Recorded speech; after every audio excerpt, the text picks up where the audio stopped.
Gênesis 43, versículo 1 ao 5, começando no primeiro, diz assim: E a fome era gravíssima na terra, e aconteceu que, como acabaram de comer o mantimento que trouxeram do Egito, disse-lhe seu pai: Voltai, comprai-nos um pouco de alimento.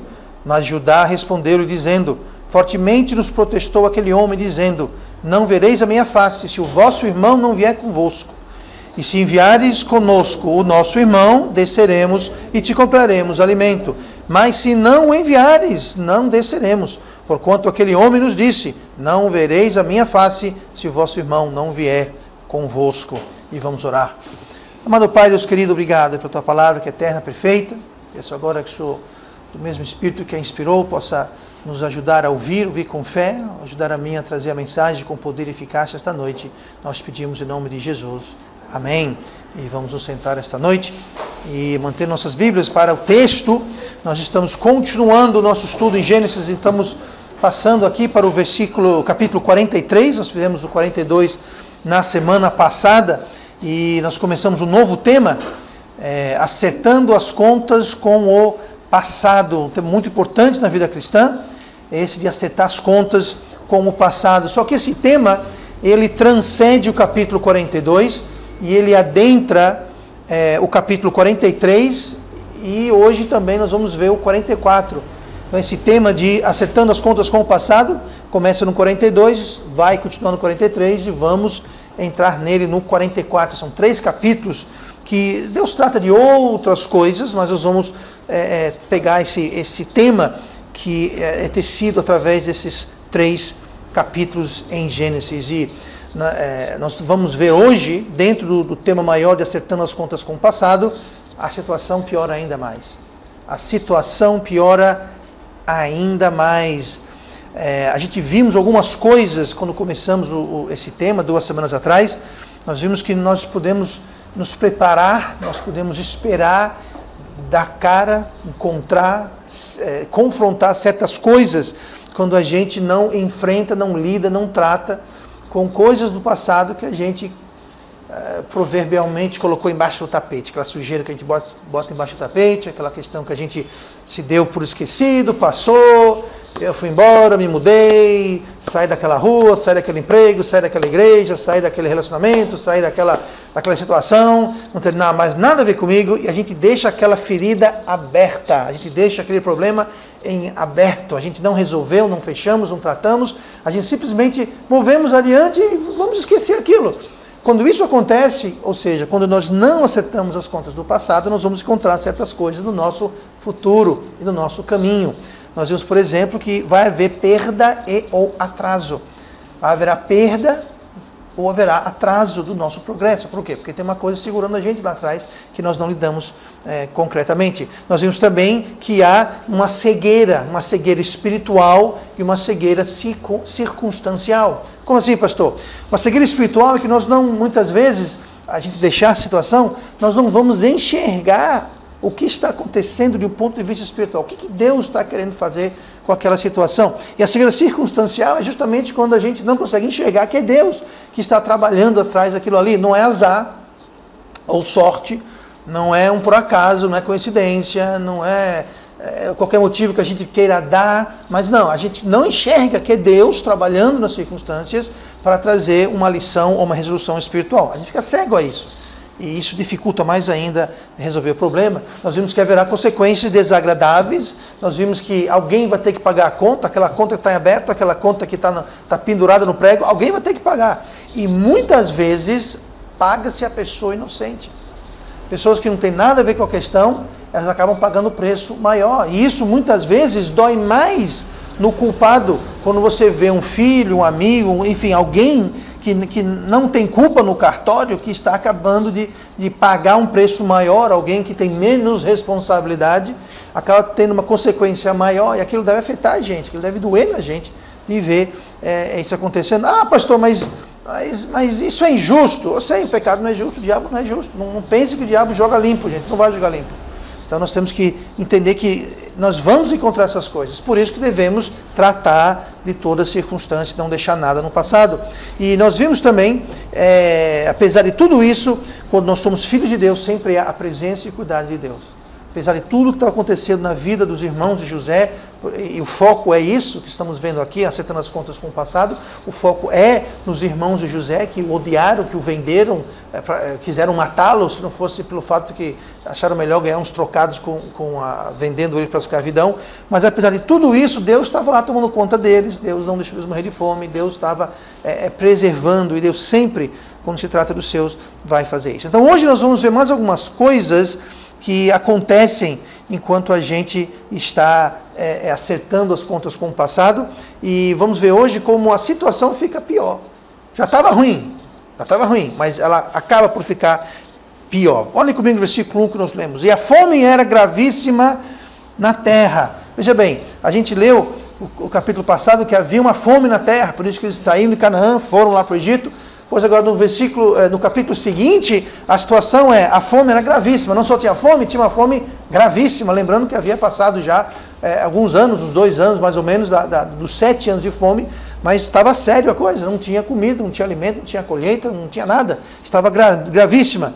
E o versículo 2 fala: E aconteceu que, como acabaram de comer o mantimento que trouxeram do Egito, disse-lhe seus pais: Voltai e comprai um pouco de alimento. Então, se não bastasse tudo o que havia acontecido, a coisa estava piorando. Ainda tinha fome, a fome não foi embora. Lembrando que o faraó sabia disso, José sabia disso, mas o povo em geral não sabia disso necessariamente. Então eles talvez esperavam que iam essa uma vez e talvez não precisariam voltar mais, mas precisaram voltar. Então ainda havia fome, a comida acabou, teriam que voltar. E eu imagino que eles não estavam lá muito afim de voltar para o Egito. Eles não estavam muito contentes com a perspectiva de ter que voltar para o Egito. Eu imagino que eles ainda estavam bastante assustados e temorosos e preocupados de ter que voltar. Lembrando que eles foram acusados, foram presos. Depois, quando eles voltaram, eles acharam o dinheiro de comprar o alimento. José havia secretamente mandado colocar de volta na bagagem deles, ou seja, o alimento foi de graça mesmo, eles ficaram espantados, achando que poderiam ser acusados de alguma coisa. Então, eles estavam com medo. Esse dinheiro apareceu na bagagem deles, ninguém sabia de onde. Eles haviam sido acusados de ser espiões e tinham sido presos. Simeão estava lá ainda. Lembra o irmão que ficou? José só falou: só vou deixar vocês irem se ficar um aqui como garantia. E Simeão foi aquele que ficou preso. E parece, pelo que a gente vê aqui, pela resposta de Judá, o irmão dele, que eles estavam dispostos a deixar Simeão para lá. Simeão estava lá, bom, fazer o quê, né? Então, ele falou assim: se não enviares, falando para o pai dele, ele falou: se não enviar Benjamim, porque o grandão lá, no caso de José, eles não sabiam que era José, mas o grandão lá falou que se não trazer o caçula, se não levar Benjamim, vocês não vão ver minha cara, não vão nem atender vocês, não vão nem receber vocês não vão comprar alimento, nem venha. Então ele falou: se não enviares, não desceremos. Então, estão tão assustados com a história toda, a gente não sabe quanto tempo passou, quanto tempo Simeão ficou preso. Se eles de fato só estavam voltando lá, ao que indica o texto, eles estavam voltando por um único motivo: acabou o rango, acabou a comida, acabou o alimento. Acabou o alimento, vão lá comprar mais. Ninguém falou nada de vamos lá resgatar Simeão. Vamos lá ver como é que fica a coisa. Não, simplesmente fazer o quê? É o problema dele. Né? Então, o salvo retorno para a normalidade que eles passaram depois que voltaram do Egito. Como assim, pastor, o retorno à normalidade? Bom, voltaram para casa, estavam de volta em Canaã, a terra prometida, tinha comida, estavam comendo, a pança estava cheia. Né? Então tudo voltou mais ou menos ao normal, menos Simeão, que não estava lá, mas a volta à relativa normalidade era só algo temporário. Todo esse processo de acerto de contas com o passado não havia terminado. Era só o começo, havia mais coisas. O acerto de contas iria até o final. E quando a gente está passando por esses apertos que Deus traz, para trazer a gente a um local onde a gente vai ter que prestar contas com o nosso passado, prestar contas com as contas abertas do passado, Pode ser que haja momentos de trégua, pode ser que haja momentos de tomar um fôlego, mas não pense que, sabe uma coisa? A coisa deu uma tréguazinha. Eu acho que Deus esqueceu. Eu acho que Deus deixou cair o papelzinho que eu tinha anotado aí minhas coisas. Ele perdeu, colocou em algum lugar, não sabe onde é que pôs. Não. Gente, não confunda. Se tem uma trégua, não pense que passou, não. Só vai passar quando a gente voltar e acertar as contas com o passado. Enquanto não for fechado aquela conta, enquanto não for resolvido, enquanto não for tratado, vai ser uma atrás da outra. Pode ser que tenha uma trégua, como teve aqui, mas logo em seguida, nós não sabemos exatamente quão longo que foi, mas teve um tempo que tudo voltou mais ou menos à normalidade, e aí, de novo lá vem a fome, estava gravíssima, e tiveram que sair da terra prometida de novo. Você está vendo o ciclo? Como nós vamos ver hoje, muita coisa vai se repetir com um detalhe, vai ficar pior. Antes havia uma fome na terra, agora a Bíblia fala que a fome era gravíssima. Eles foram presos a primeira vez, agora eles já vão com uma pulga atrás da orelha. Antes eles não foram com temor ou apreensão, agora eles estão indo com temor e com apreensão. Então as coisas vão piorando e as coisas vão se apertando, porque ninguém escapa da justiça divina, ninguém escapa da mão de Deus. Você pode correr, se esconder, se camuflar, botar maquiagem, botar um chapéu, uma máscara, uma barba, bigode, botar óculos. Não foge. Deus sabe onde você está, Deus sabe onde você mora, Deus sabe qual é a sua conta, e Ele vai perseguir você, Ele vai ficar atrás de você, com um propósito, que nós vamos ver daqui a pouco, até que a conta seja fechada. Não. Assunto encerrado. Para você talvez, para Deus não. E aqui é o caso de José. 20 anos se passaram quando Deus começou a apertar a coisa, e agora a coisa vai ficar mais apertada ainda e continua aqui sendo apertada. Quantas vezes vamos ter que voltar a encarar o passado? Quantas vezes forem necessárias. Se a gente fizer uma coisa, resolver a coisa na primeira vez, ótimo. Se não, vai voltar de novo, e de novo. E de novo, até quando for necessário. Tem muita gente que está atolado no presente. Está preso, amarrado, enlaçado numa situação não ideal, no presente. Sabe por quê? Porque estão se recusando a confrontar, encarar e tratar uma questão do passado. Aquilo está segurando eles, é uma âncora. Porque Deus não vai deixar a coisa ir adiante até você tratar daquilo ali. Mas pastor, faz tanto tempo, passaram-se 20 anos.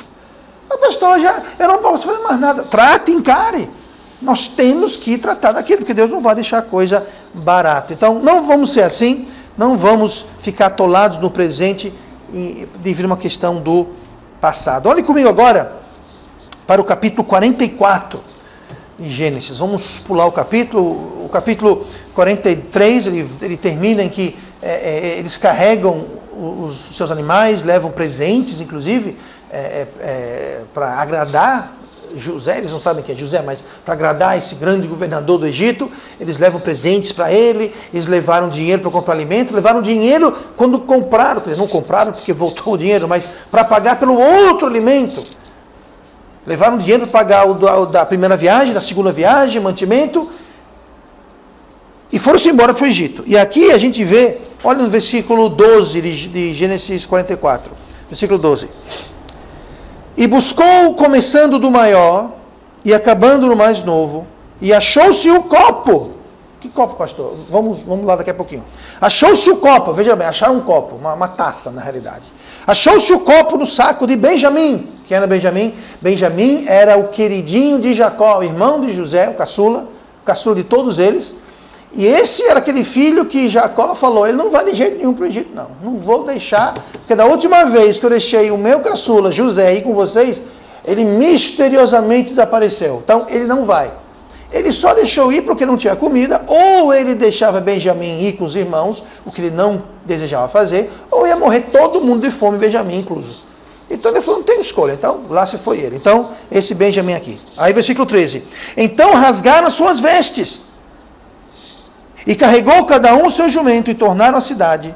E veio Judá com seus irmãos à casa de José, porque ele ainda estava ali, e prostraram-se diante dele em terra. O que foi que houve aqui? Quando viram que essa taça estava na sacola de Benjamim, eles rasgaram suas roupas. Naquela cultura, quando você rasgava suas roupas, era um sinal de grande lástima, de grande pêsame, de grande tristeza, lamentação. Você rasgava sua roupa, você colocava o pó da terra, botava na cabeça, era um sinal de grande tragédia. Quando alguém morria, ou alguma coisa horrível acontecia, você rasgava suas roupas. Quando fala roupa, é a túnica de fora, né? Tem várias camadas de roupa para a túnica de fora. E quando fala aqui, e carregou cada um seu jumento, não quer dizer que eles colocaram o jumento nas costas e carregaram o jumento, não, gente. Carregaram por quê? Porque eles tiveram que procurar o corpo, então eles descarregaram o jumento, tiraram a carga para vasculhar se havia a taça ali na bagagem de algum deles, né? E então eles tiraram tudo. Aí quando acharam, cada um então carregou, ou seja, colocou a carga de volta no jumento. Não é que eles colocaram o jumento nas costas, não é isso não, tá? Só queria deixar isso bem claro aqui, porque eu também não entendi por que eles carregaram o jumento, mas não foi isso. Não foi isso não. Então vem lá. Lá estão eles de volta no Egito. Aqui o contexto do capítulo 44, eles voltaram a segunda vez para o Egito, no capítulo 43. No 44 eles chegaram no Egito, eles foram para José, foram recepcionados por José e tal e coisa. E aqui no versículo 12 eles já estão voltando.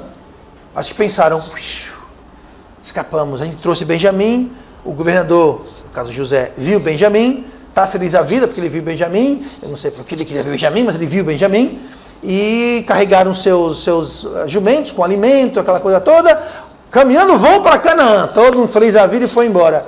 Aí o que aconteceu foi que José mandou ir atrás dele para ver quem tinha levado, quem tinha roubado, quem tinha dilmado, desculpe, eu não vou ver, quem havia levado a taça de prata favorita dele. Havia sumido. Então, veja como a história se repete, porque mais uma vez eles são acusados. A primeira vez eles foram acusados de quê? Serem espiões. Foram presos. Aqui eles vão ser presos, só que dessa vez estão sendo acusados de roubo. Então veja bem, mais uma vez, a gente vê, eles tiveram que voltar para o Egito. Eles tiveram que comparecer perante o governador. Eles foram acusados de novo. Depois eles foram presos de novo. Então a coisa está se repetindo, gente. A redemoinha, coisa assim, ó. Só que não só ela se repete, ela piora. Ela piora. A primeira vez foram acusados de ser espião. Para aliviar a barra, deixa aqui um de vocês e vai buscar esse tal irmão que vocês dizem ter. A segunda vez, acharam a prova do crime na bagagem de Benjamim. Agora não só tinha acusação, tinha a prova do crime. A coisa estava piorando. Eles pensavam que estavam votando e não estavam votando. Então, eles estavam lá, a taça foi roubada e foi plantada, na realidade, por quem? Quem foi que plantou? Benjamim roubou a taça, pastor? Não. Olha o versículo 1 do capítulo 44. A gente leu o 12, versículo 12. Vamos ler o versículo 1. E deu ordem, isso é José, deu ordem ao que estava sobre sua casa, dizendo: enche de mantimento os sacos desses homens, quanto puderem levar, e põe o dinheiro de cada um na boca do seu saco. Então, mais uma vez ele falou, dê o alimento para eles, só que o dinheiro você coloca dentro da bagagem deles. Não aceitou o dinheiro de novo. Tá? Aí o versículo 2, o que fala? E o meu copo, o copo de prata, porás na boca do saco do mais novo, com o dinheiro do seu trigo, e fez conforme a palavra que José tinha dito. Diga uma coisa, como é que essa taça, esse copo de prata foi parar na bagagem de Benjamim? Sabe como? José mandou colocar. José plantou a prova do crime. José mandou colocar. Nenhum deles roubou nada. Benjamim não roubou nada, ninguém roubou nada. Simplesmente José mandou colocar aquela taça ali dentro. Aí de novo você veja a injustiça. Na injustiça.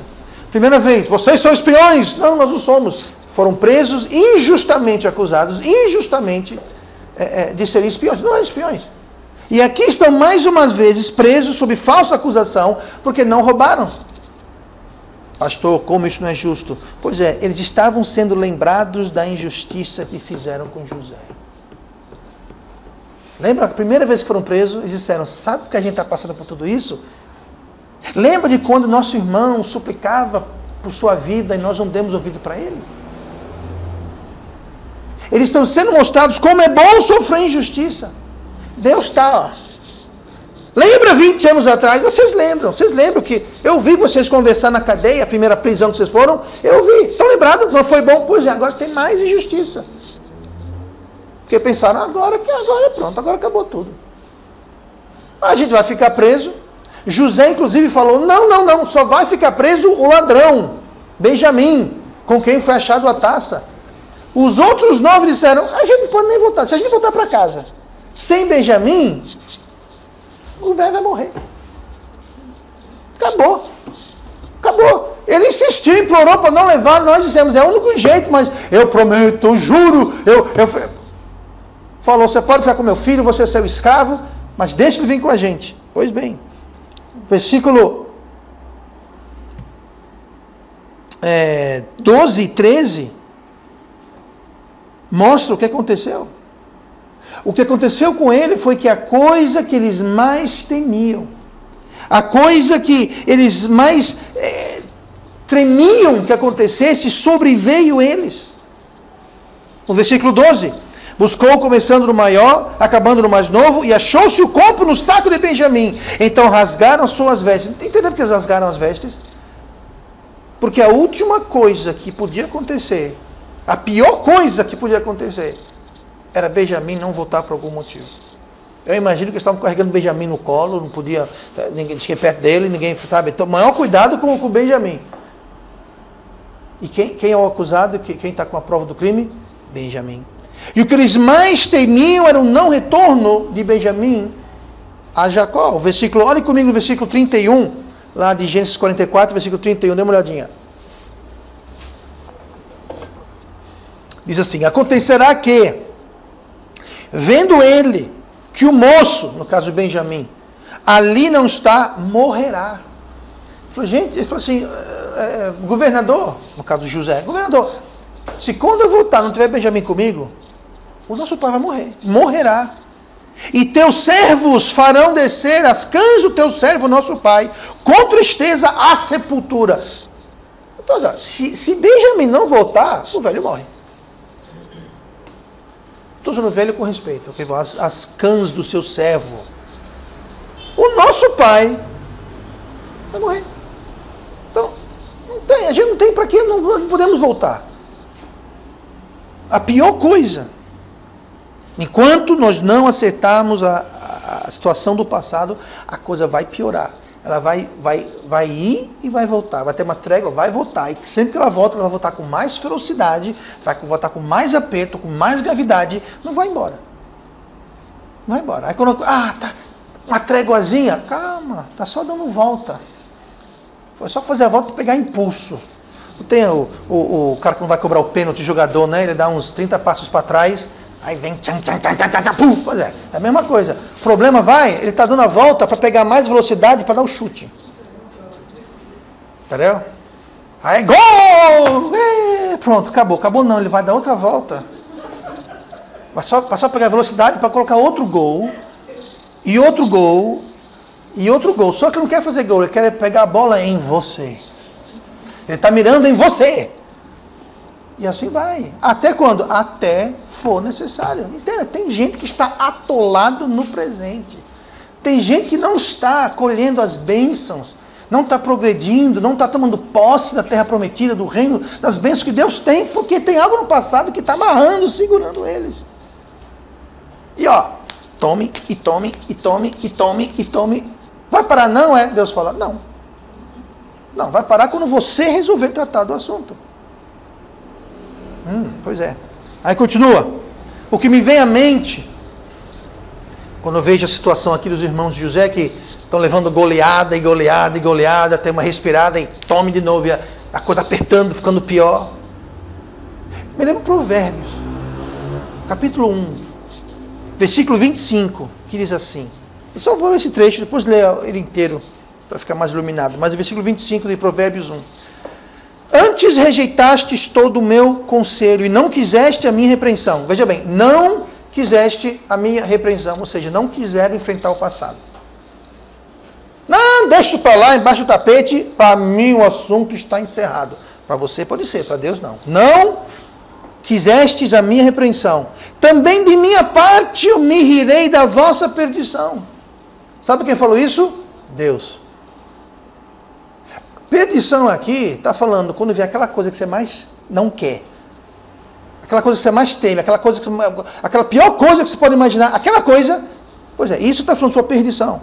Rirei na vossa perdição. Zombarei em vindo o vosso temor. Qual era o temor dos irmãos de José? Voltar para casa. Ô pai, lembra aquele filho que Benjamim que você tinha?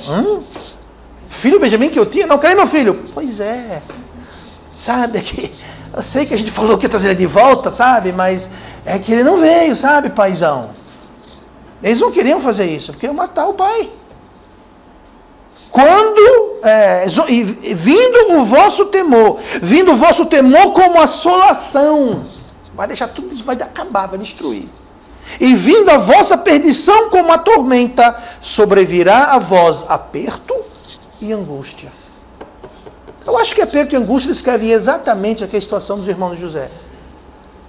Falam, o que está acontecendo com a gente? A gente tem uma fome na terra, a gente tem que deixar a terra prometida, vem para essa terra, a gente é preso, acusado, o irmão fica preso, a gente volta no caminho, o dinheiro está na bolsa, vão achar que a gente roubou o alimento sem pagar. Chega em casa, tem que voltar de novo, a gente leva o nosso irmão, que o nosso pai não quer liberar. Chegamos aqui, fazemos tudo certinho, quando a gente volta, o caçula é ladrão, está lá, roubou uma taça de prata, agora está todo mundo preso, ele vai ficar preso, nós somos liberados, mas se voltar para casa sem nosso irmão, o velho morre.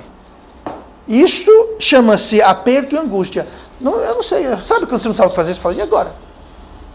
Se correr o bicho pega, se ficar o bicho come, então não tem. O que eu faço? Aperto e angústia. Por quê? Versículo 25 fala, não quiseste a minha repreensão. Repreensão tem a ver com o quê? Repreensão tem a ver com correção.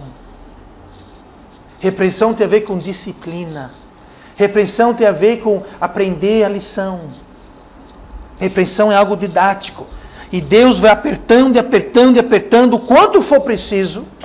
Por isso que colabore, porque dói menos. Colabore porque dói menos. Quanto mais teimoso, intransigente e obstinado nós ficamos. Não vou. Deus fala, vai. Não vou, vai. E assim vai. E Deus sempre vai ter a última palavra, gente. Sabe? Deus vai ter sempre a última palavra. Então, as situações não vão embora. Elas vão ficar progressivamente piores e piores. Até a gente tratar do assunto. Quando a gente trata, a gente aderece o problema, aí que entra a misericórdia de Deus. Deus fala, eu sei que você merece. E esse aperto todo, você merece isso toda a sua vida.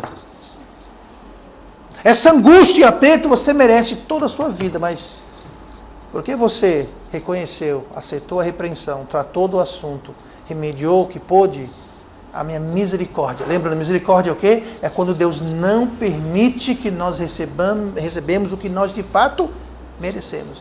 Aí ele fala assim, ok, Miguel, chega, desliga a torneira, fecha a torneira da angústia e do aperto.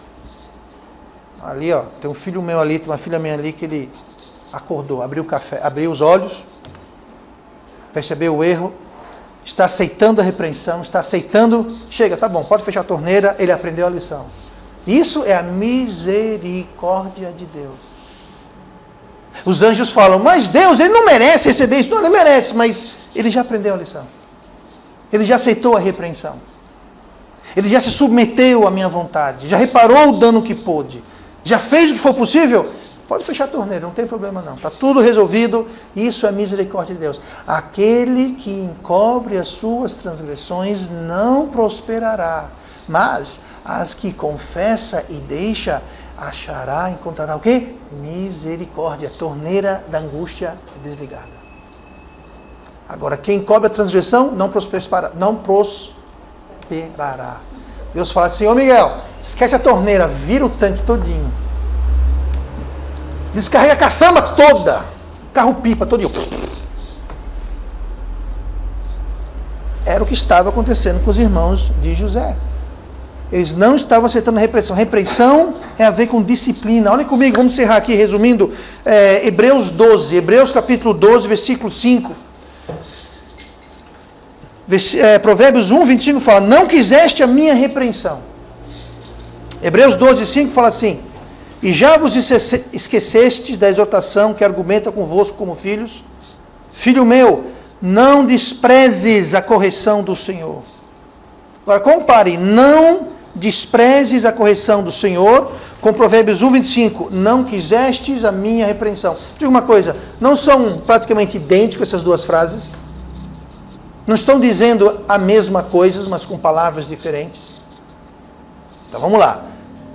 Não desprezes a correção do Senhor, e não desmaies, quando por Ele, Deus, fores repreendido. Porque o Senhor corrige o que ama, e açoita a qualquer que recebe como filho.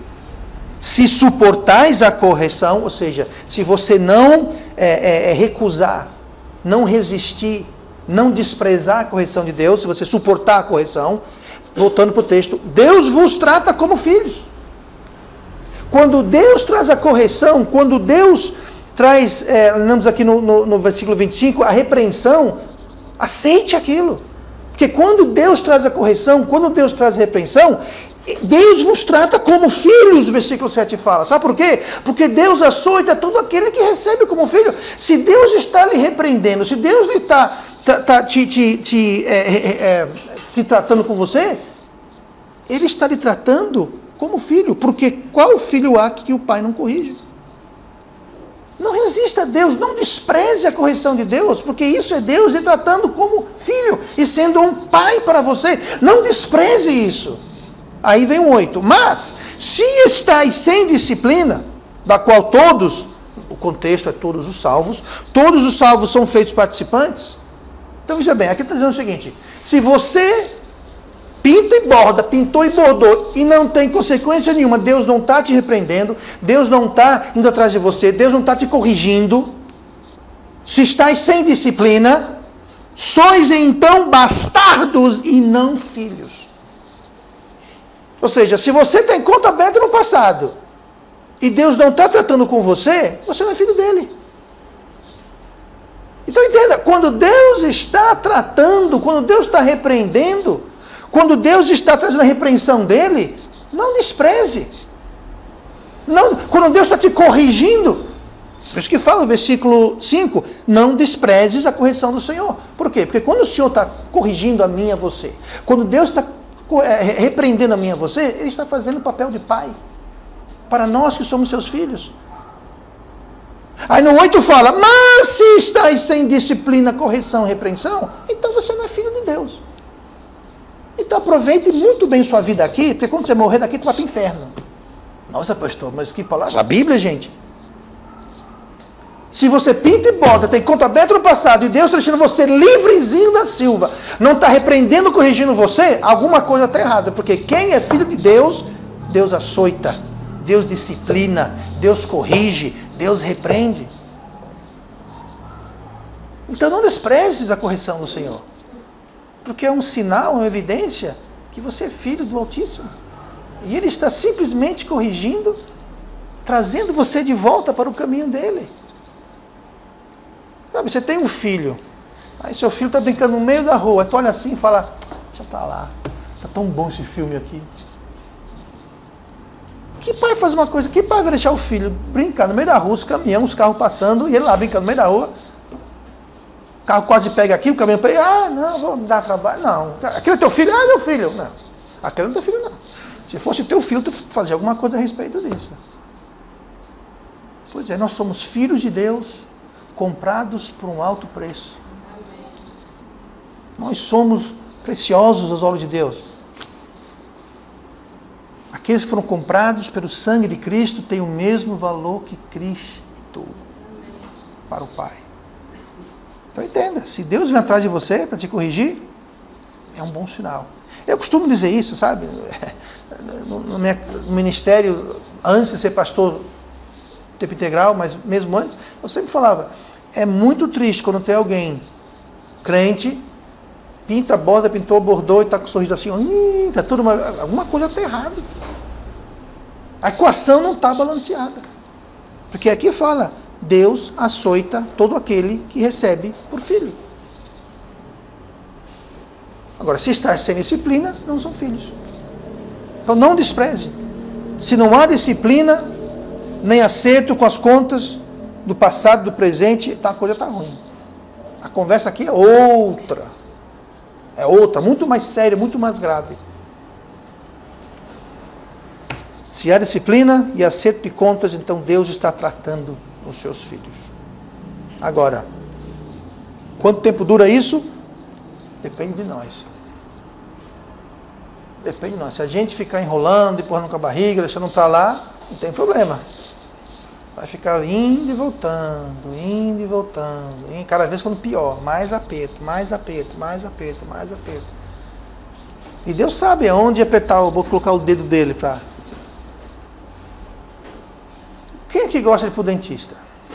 É bom, você está com dor de dente, aí aquele bendito profissional pega um instrumento que é basicamente uma agulha.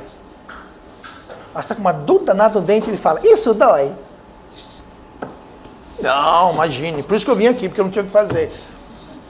Ou se não, pior, aquele arzinho. Tss, tss, tss. Me diga se doer. Posso dar um morro se doer? Pois é, Deus sabe exatamente o nervo, Ele sabe exatamente onde ir para botar aquele tss, tss, tss. Por quê? Porque Ele quer chamar a tua atenção. Nós que somos pais, você sabe o que vai ser mais efetivo? Tem criança que você fala, você não vai brincar. Essa tá pronto, aquilo é um chororô. Já o irmão fala, grande coisa. Agora já pensou outro irmão e fala, tu não vai lanchar hoje? Ah! Me mate. Cada um tem o seu ponto. E Deus sabe. Deus sabe exatamente onde vai doer mais. Por isso que muitas vezes a consequência recai em quem não tem culpa. Porque muitas vezes dói mais em quem está olhando, falando, aquilo está acontecendo com meu filho por causa de mim. Aquilo está acontecendo com minha filha por causa de uma coisa que eu fiz. E está doendo no nervo dele e dela, mas está quebrando o meu coração. Está partindo o meu coração. E Deus sabe disso.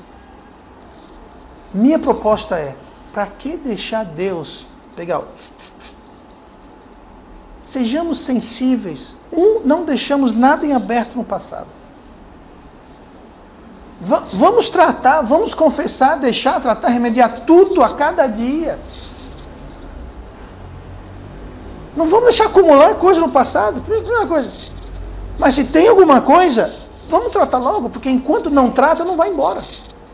Não vai embora. Só vai ficar maior, mais difícil, mais caro, mais doloroso de se resolver mais na frente. Amém? Semana que vem vamos continuar com o capítulo 45. Vamos orar. Pai amado, Deus querido, obrigado. Que o Senhor é bom.